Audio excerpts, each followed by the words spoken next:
First, I'm going to give you some background as to the founding of Columbian Rope and what was happening just before. First of all, there's Osborne Works. You know about Osborne Works. I'm also going to assume that as Auburn people, you know a lot of Auburn history, right? Some? Okay. Osborne Works is the huge manufacturing concern in Auburn that started by Osborne, David Munson Osborne, and it's a huge operation, and it's very successful, and for 50, 60 years, it was a very important concern here in Auburn. But towards the end of the 19th century, it started to kind of erode a little and wasn't doing so well. So the Osbornes hired a friend of theirs from Massachusetts to come in and run Osborne Works, and that would be Colonel E.D. Metcalf. You know about the Metcalf building, all this. So they bring in Metcalf to run Osborne. And Colonel Metcalf, from everything I can read, was a very shrewd, smart businessman. He comes here in 1890, and he, looking around, well, how many of you have been farmers? I got you on that then. Osborne Works makes farm machinery, including hay balers. What do you need with a hay baler? You need baling twine. And there was a national trust that was controlling the manufacture of twine. And Metcalf said, that's BS, I'm going to make my own twine. So he starts in 1892 a company called the Columbian Cordage Company, not to be confused with the Columbian Rope Factory. So he starts the Cordage Company. It is separate from Osborne Works, but it's like their little brother. So you could buy your baler from Osborne, and then, oh, by the way, we have this great twine right here. Would you like to buy that too? So he starts that off. Then in 1902, Metcalf makes a deal with International Harvester to buy Osborne Works. And this happens. And he also makes a deal with them at the time because he was starting another new business. That would be the Columbian Rope Company. So he makes a deal when he sells the Cordage Company to IH. Let's all get on the same page. IH from now on means International Harvester. He says, all right, I'm going to have my own rope company here, but I promise I won't make twine for 10 years, that baling twine. I was going to go into my barn tonight and get you some baling twine to show you what it looked like, but it was just too cold and snowy. So that didn't happen. So he sells all of it to Osborne, and in 1902, he starts the Columbian Rope Company. And in 1903, he actually starts to build the enormous plant that's going to be found on the west end of Auburn there that used to be fairgrounds, okay? We could go to the next slide, please. He builds that. That's a few years later. But by 2003, it's pretty much in place. So that's one piece of background, how Columbian Rope Company became the Rope Company. Another big piece of background was, and Jackie already mentioned this in the history of your library, the end of the 19th century and the beginning of the 20th century saw a huge increase in immigration to America. And at that time, there were a lot of Eastern and Southern European immigrants. And Auburn was no different from them. She's right. Our city directories at the time separate the Austrian, Italian, and it says Polish names. I think when they say Austrian, I'm guessing that just says everybody else, the Ukrainians and the Russians and Lithuanians, what have you. And Auburn was no different here. So the separation in the city directories happened from 2007 to 1916. And I counted up the names. It's not completely accurate, but to give you an idea about the influx of new people coming to Auburn. In 1907, I counted 665 total names in this little piece of segregation in the city directories. In 1916, the number is 2,534. So that was a big influx of newcomers coming to America, and many of them were immigrants from, as I said, Eastern and Southern Europe, and they were willing to work for less money. That's another big important part. One more background that happened at this time period, 1911. Anybody take a guess what happened in 1911 that was very important? Didn't happen here, happened in New York City, and it was the Triangle Shirtwaist Fire, where 146, mostly women and young women and immigrant workers, were killed in this horrific fire in a sweatshop in New York City. And the conditions in which they were working in were so horrible that generated a renewed or a new interest in both workplace safety and unionizing and workers' rights. One of the outcomes of that shirtwaist fire in New York State was that a commission was started called the New York Factory Safety Investigation Commission. Let's go to the next slide. This is the map of Auburn. You can't see it that well. It's out of order, but the twine mill is going to be up on Cottage Street between States. I haven't gotten to the twine mill yet. Trust me, the twine mill is between State Street and North Street on Cottage Street, and that's going to become important. Whereas the rope factory, the twine mill is the cordage company, but it becomes twine mill after IH buys it. The rope factory is going to be in the far bottom left corner of that map.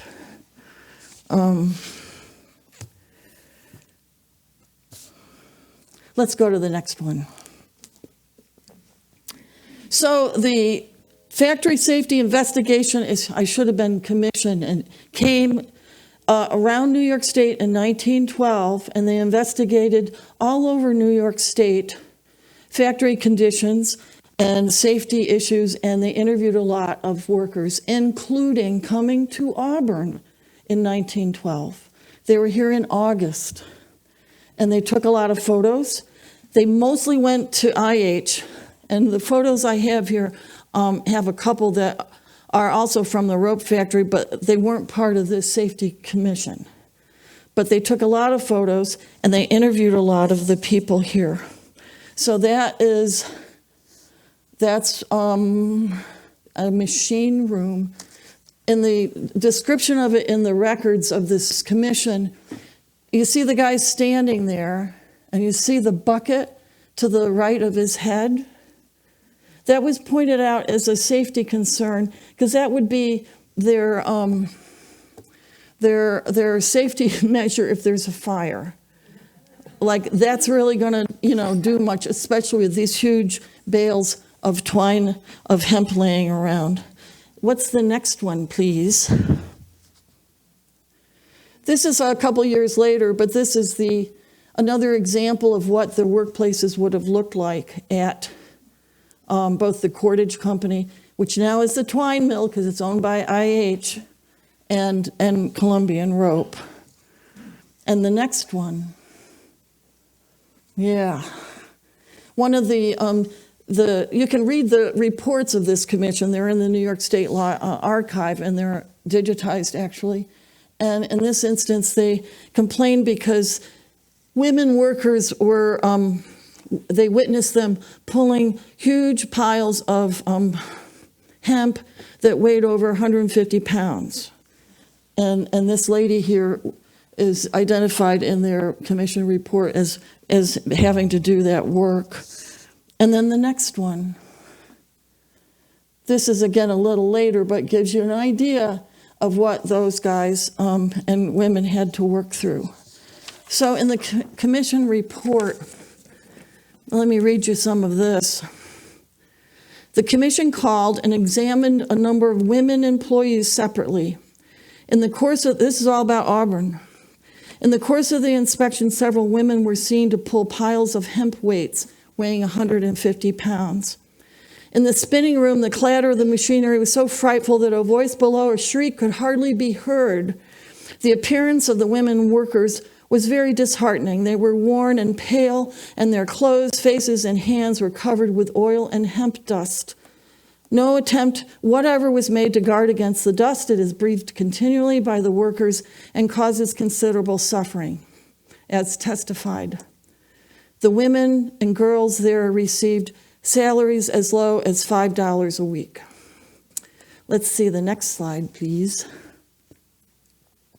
This is a woman from Auburn. She might be your grandmother. We don't know her name, but it's part of the set of photographs that the commission took. And here's some of the testimony of what the commission found. One of their witnesses was Lizzie. I can't pronounce her last name. She was the oldest of the women they interviewed. She said she was 42 and had 5 children.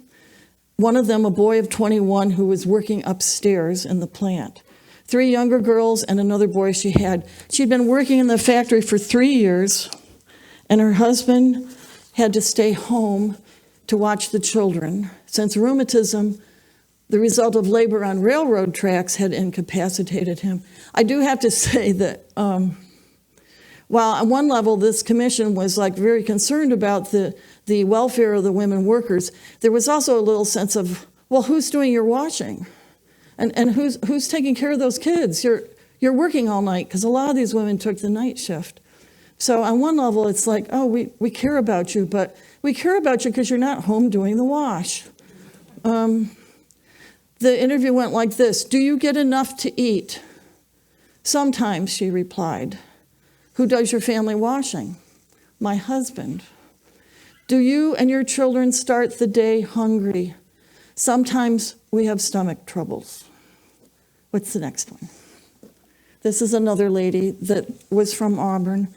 I don't think it's the same lady I'm going to talk about now. The next testimony is from a girl named Lucy Charles, who was 17. What room do you work in? The spinning room. Do you stand up or sit down? Stand up. All day? When we have 2 or 3 minutes to sit down, we sit down, but most of the time we never get the time to sit down. Do your feet hurt when you get home nights? Yes. And a day was 6 a.m. to 6 p.m.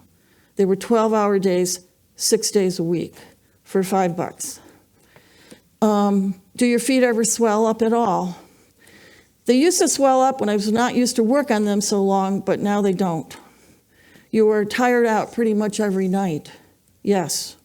Do you ever have headaches? Yes, lots of times. How much is the least you made? The least I get, I had to work all week, and work is hard, terrible hard, and I got $7.14. Your fingers hurt in the machinery. A lot of times I hurt myself. Last week I cut my finger right down here, here, and here, and that it was in my bone here, and it was raw for 2 days, and I commenced work again. Did they pay you while you were away? No, I couldn't work. I looked it up. $1 in 1912 in today's currency would be worth $32.74. So if someone was making $7 a week at one of these factories, at either the twine mill or presumably Columbian Rope, they were taking home $229.18 for a 6-day work week of 12 hours a day. So that was in August 1912.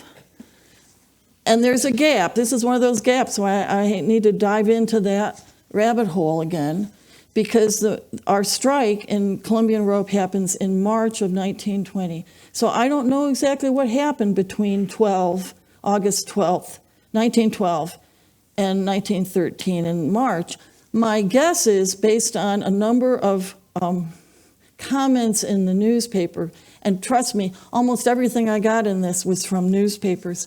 I'm assuming that there were a couple or more union organizers who came to Auburn and worked with the workers, especially at the rope mill, I've got some theories about that too.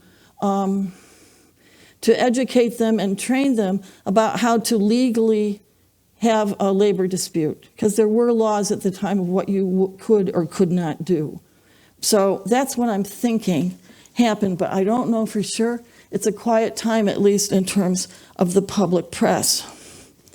One of the organizers who came to town, and it sounds like maybe he knew Auburn well, was a guy named Charles Miles. And he was English, and he was the representative of the AFL, the American Federation of Labor, as well as from the United Textile Workers. But he also admitted that he had been here before, and he married his wife here, and he liked it here. And then after all this ended, I found him, he stayed here and worked as an electrician until like the 1960s when he finally retired. So Charles Miles is someone who I'd like to know more about, like how did he come here, who did he marry, and why did he stay? Because his name comes up frequently in all the descriptions of the negotiations and who's organizing and who's speaking for who throughout the next period. So, where is my next note here? Sorry. So March 21st, 1913 is a Thursday. It happens to be Holy Thursday. The next day is Good Friday. And it was that day that 1,500 or more of the workers at the Columbian Rope plant went on strike. At first, everyone thought, management and the workers, this will be over fast. This isn't going to last. We'll be back at work early next week. And at first, they were only going to call it a suspension of work. They weren't even legally going to call it a strike because they so thought it was going to be over quickly. And there's legal definitions of what's suspension versus a strike. But then one of the steps that management took in the rope mill, we're talking about Columbian Rope, not the twine mill just yet. They fired 3 guys. And they said this was for due cause. It was a business decision. They were bad workers. But they also happened to be the 3 guys who had been elected by the workers to be the head of the Polish workers group, the head of the Italian workers group, and they called it the head of the Lithuanian workers group, which I think kind of meant everybody else. And so the workers were like, you don't fire our guys like that. So then they said, this is really a strike. We're out. What did they want? What were the demands of the workers? They had 4 basic demands. They wanted those 3 guys reinstated. Some of the reports say it was only 1 guy, others say it was 4. I'm going to go with 3 because there were 3 subcommittees of the workers themselves. They wanted those guys reinstated. They wanted the system of piecework eliminated. Piecework being, if the more widgets you make, the more money you make.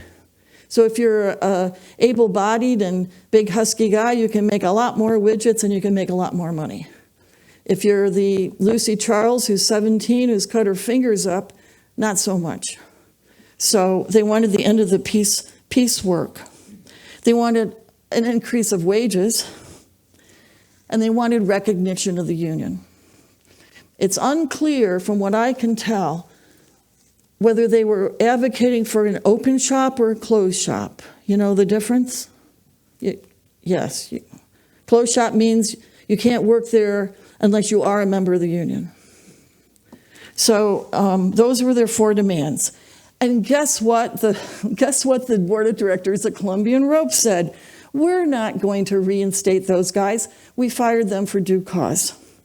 No, we're not going to end the piecework system because it's unfair to those workers who can make a lot more money to limit them to what they can make.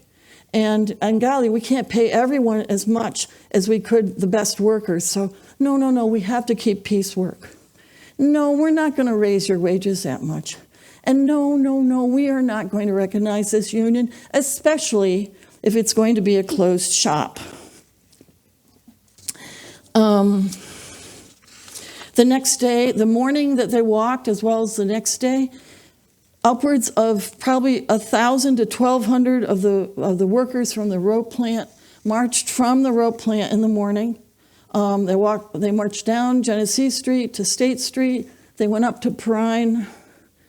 Then they went to the Polish, what do you call them? The best friends club, the social clubs, right? And then they spent the rest of the day having committee reports and, organizing. And the next day, I think they had a second parade. But the next day, what happens? The twine mill guys walk. The guys up there, oops, it's gone. The guys up there on Cottage Street, the twine mill that's owned by IH. Now, the big difference that I can surmise, and maybe some of you could tell me different, but I'm going to make this guess. The rope factory had been better organized. From all the reports, the committee people and the activists there knew the laws, knew how to legally do things. They were just smart about it, and they had the background, the organizing to do a good job. I got the feeling that the twine mill, it was almost a wildcat. They had not been organized. They had not been trained in how the best way to run a picket line. Charles Miles, the fellow I mentioned before, he and this other guy, John Dennis, who was the business agent for the Central Labor Committee out of Syracuse, they went over to the twine mill up there on Cottage Street, it's gone, and said, don't walk, let's try to negotiate a settlement. And the workers said, no, we're walking, we're out of here.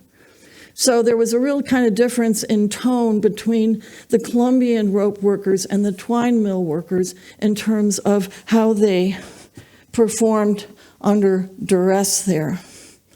That gets us to about March 24th. And that week, nothing really seems to happen. It's relatively quiet from March 24th on. But you can imagine if you're one of these workers and you thought you were going back to work, and there's no strike pay during this time. It's not like today where the central unions are able to show strikers a little bit of respite from not having a paycheck. There's no money coming in. So the tensions are getting more and more stressful. And on April 1st, that would be a Tuesday, there's a riot at the twine mill. I keep calling it the Twain mill. The twine mill.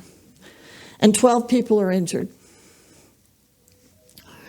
This has really escalated things, and Mayor Thomas O'Neill calls meetings. I think there were meetings all the time. I think the mayor was calling meetings. They had outside mediators from the New York State Department of Labor who came in, and arbitrators from the state. At one point, the president of the International Textile Workers Union was here. Local businessmen, of course, had their 2 cents to put into it, like, we got to get these guys back to work here, that we're losing money. But on April 1st, there's a riot and 12 people are injured. The next day, the same thing happens. And both were happening at both locations, to the point where sometimes the newspapers will say, oh, we had to rush some of those cops over to the rope factory, and then, the next day, we got to get them, we got to put the other detachment up at the twine mill. So if you can imagine, you're all Auburnites, can you imagine how stressful and worried everyone must have been? Like the map's gone. A big chunk of Auburn is cordoned off, and a big chunk of the people who work here are not working. Oh, there you go. Well, it was hard to find a good map that showed both locations. Thank you, Jackie. That made sense. So, things are bad.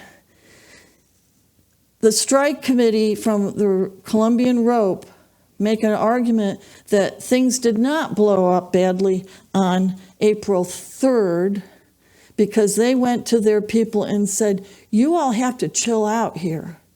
This is not going to get us what we need. We have to stay peaceful. We have to stay within the limits of what the law says we can do on strike. We can peacefully picket.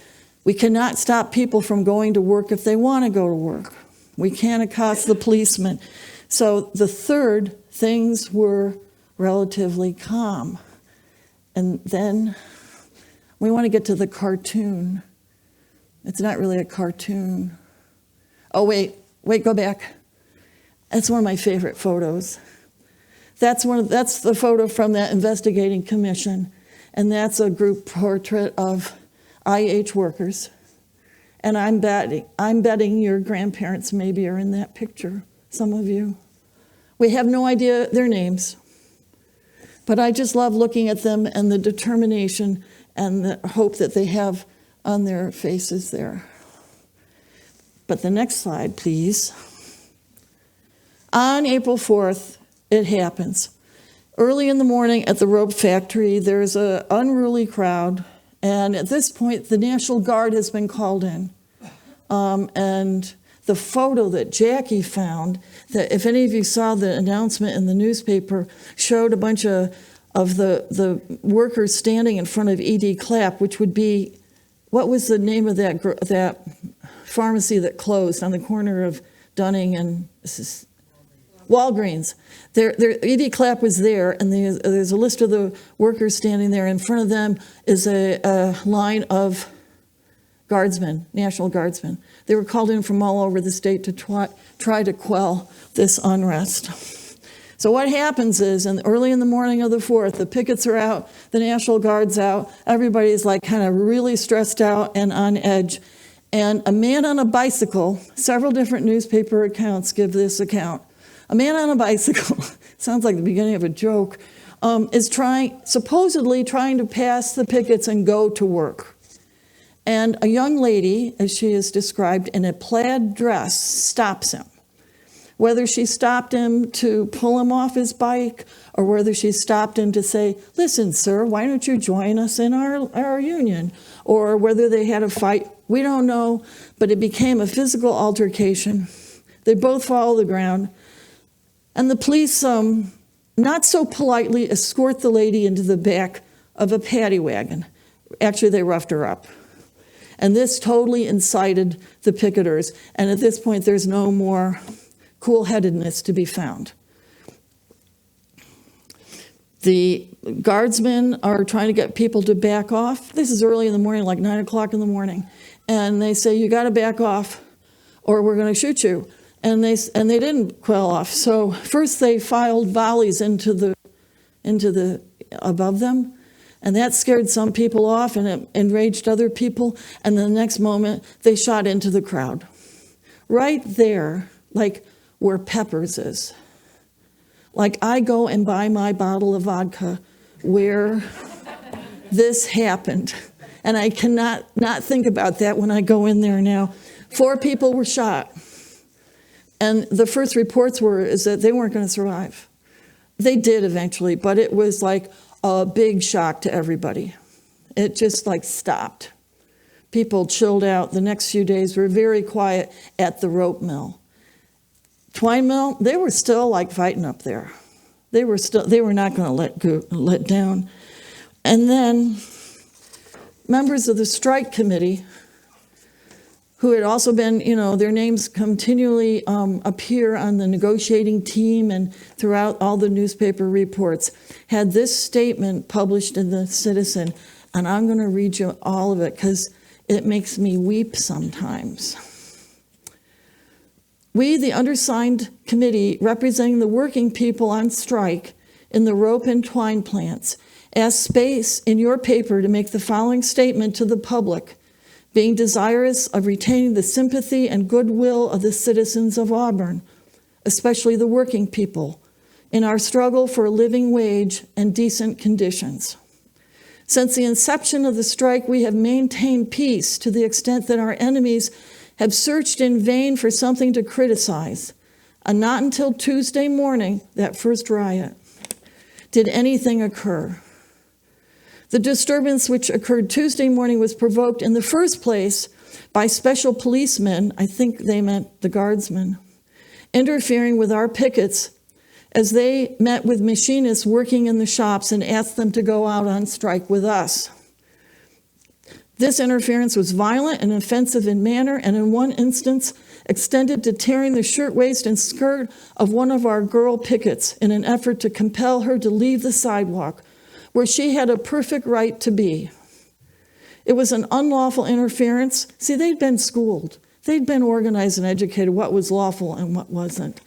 It was an unlawful interference with the rights of our pickets and naturally provoked retaliation, especially by the women. As soon as this matter was reported to our committee, steps were immediately taken to prevent a repetition of the occurrence, and their success is demonstrated by Wednesday morning's events. That was the morning where nothing happened. This was all arranged for long before our interview with the mayor. The mayor had a big meeting after the first riot, which took place Tuesday night. Now here's the kicker. We are part and parcel of this community. We are struggling for a larger life. We would elevate our standard of living to the accepted American standard. Better food, better housing, more education, a better chance for our children. The products of our labor entitles us to this. We have earned and doubly earned what we ask for. We contend that the progress of a community is not measured by the profits of its factories or the increasing number of its people or the growing wealth of a small fraction of its citizenship at the expense of the balance, but only as the workers in the community increase in material well-being, in security of employment, and in increasing opportunity for education, health, and usefulness. This is our fight. The concessions we ask for, if made, would probably not affect the profits of the rope or twine companies a particle, but even if they do, they must be granted. And if the struggle is continued indefinitely, we ask of all our fellow workers their aid and support, because we cannot and will not abandon the course which we have marked out. And it was signed by Rosie Kerr, James Kritz, and Gaetano Terwini. Excuse me if I'm completely murdering his name. So after this, things have calmed down at the rope plant.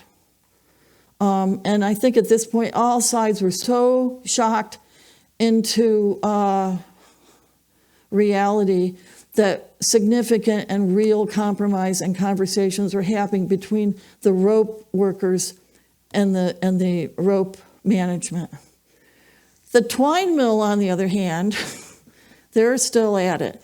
And the IH management says to them, either go back to work, or we are dismantling all the machines, closing the factory down, and moving to Germany. And there's no negotiation to be had. And some reports say they actually had started to dismantle the machines that were in that twine mill. Finally, on April 16th, it is announced that the rope factory strike is over and they have reached agreement and they're going back to work. What did the workers get? They got a wage increase. I think they got the highest went to $8 a week. They got the end of the piecework system. So now they were paid not by how many widgets that you could crank out in 12 hours, but by the 12-hour workday. They got their foremans, those 4 guys, we're not exactly sure. They got them reinstated, and they got recognition of the union, although the union was recognized as an open shop, which I'm sure made the management of the Columbian Rope Company quite relieved. So one of the people, what time is it? How are we doing on time? I could do this for many hours and, oh, perfect, okay. One of the signers of that statement I read was Rosie Kerr. And the more I read about Rosie Kerr, the more like I'm completely obsessed and I have to find out what happened to her. She is listed in all these reports everywhere. She's on the negotiating committee. She's on the strike committee. She's at all the pickets. She's interviewed and she's talked about in the press over and over and over again. I have to read you some of these because they're just off the wall. In the April 2nd meeting that the mayor called, the people who attended the meeting on behalf of the strikers were the John Dennis, the business agent, Charles Miles, and little Rosie, the Polish girl who is the leader among the women and whose presence stirs up the men to acts of violence. The same article commenting about April 2nd says, flitting here and there among the arriving foreigners. By the way, the workers were all foreigners. The Italians and the Poles, et cetera, they're foreigners. Everyone else is American. So they said. Fleeing here and there among the arriving foreigners who came for trouble or work and shouting to them to return to their homes was a rather small, frosty-cheeked maiden who wore a neat blue suit and a knitted cap of red.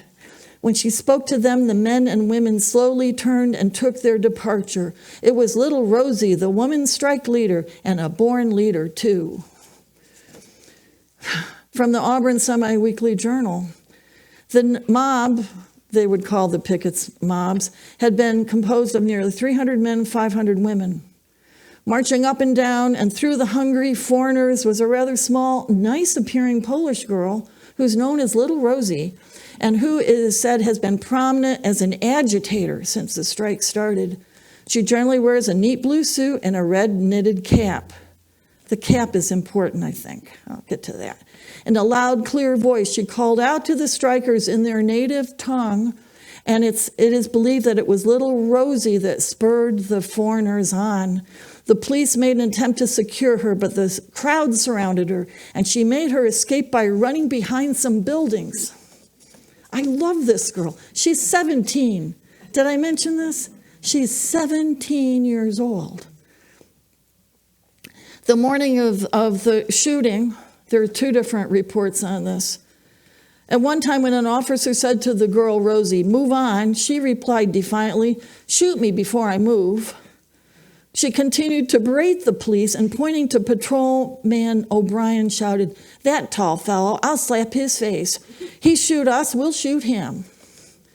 These threats were apparently ignored, but it was said that the girl was not arrested at the time because of the probability that there would be further bloodshed. Later that day, the Citizen reported that Rosie Kerr was in the foremost ranks, and when told to get out of the way or she might get shot, she said, shoot me, I don't care.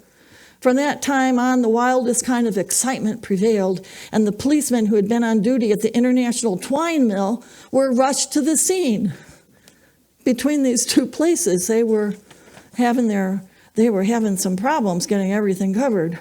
Rosie Kerr, who seems to be the real leader of both men and women, was followed wherever she went by a large crowd.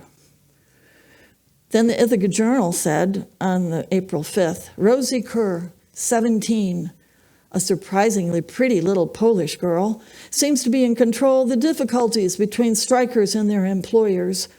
Rosie is the secretary of the Polish Textile Workers Union. When Rosie brandishes aloft her scarlet tam o' shanter and fights her way to the front of the mob, all sounds other than her voice cease.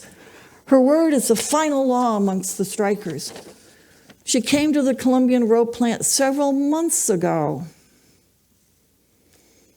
and immediately became active in the organization of a union. She met with much success. She speaks 6 languages fluently, is more beautiful than the average girl in the mills, and secured a following that has not wavered. So long as Rosie retains her leadership, the strike will not be settled until a good many concessions are made. The problem with Rosie, and maybe some of you read this in the little article I wrote, is we don't know who she is because the newspaper gives her 2 and possibly 3 last names. First, she's known as Rosie Sulak, S-U-L-A-K. And then soon after, she's Rosie Kerr, K-E-R. And then the final news item about her, which was in July, I'll get to that in a second, She's listed as Rosie Pym, P-Y-M. Now, given that she's Polish, we can pretty much guess at that, and she's 17. We can kind of surmise, and Jessica's here, who's from my office, and she's helped to figure this out, and we can't figure it out, can we? We can't find her because we don't have the right last name. And if it was anglicized from Polish, we really don't have the right last name. So we can't find her in the census. We can't find her in the city directories. Jessica can't. I have her do the hard work. And I have people down at Cornell looking for her at the Industrial Labor Relations. They can't find her either.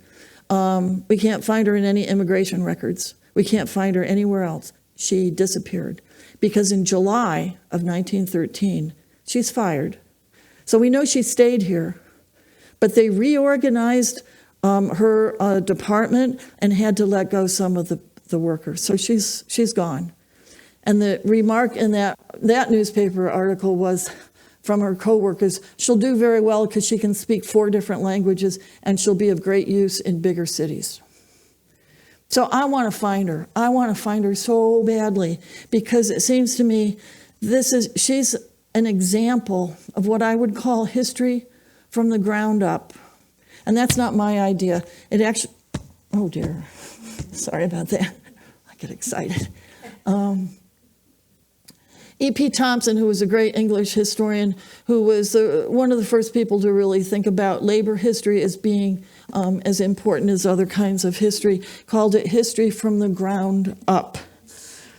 And this idea is that ordinary people are as instrumental in shaping history as those men and women more often regarded as historical figures. So nobody cared about some 17-year-old Polish girl named Rosie who disappeared. We don't know about her. And part of this is, in talking about history from the ground up, it's because who gets to write history? It's often said it's the victors, it's the winners, it's that. Well, those people are also people who have money, they have time, they can write diaries and letters and treatises, and they can have tea in the afternoon. You know, Lucy Charles or Rosie Kerr, after a 12-hour shift in the spinning room, did not go home and start writing diaries and notes about, like, oh, this is what I think about the world. So they get lost, they get completely, they're gone. And I want us to find them and celebrate them as much as the more, I don't want to say the wrong thing, I'll get in trouble. The more lauded, people of history, they're, I'll do it, Frances Seward and Martha Wright and, Emily Howland. They're great women. They're great women in Cayuga County, I don't mean that. And they use their money and their privilege to great progress.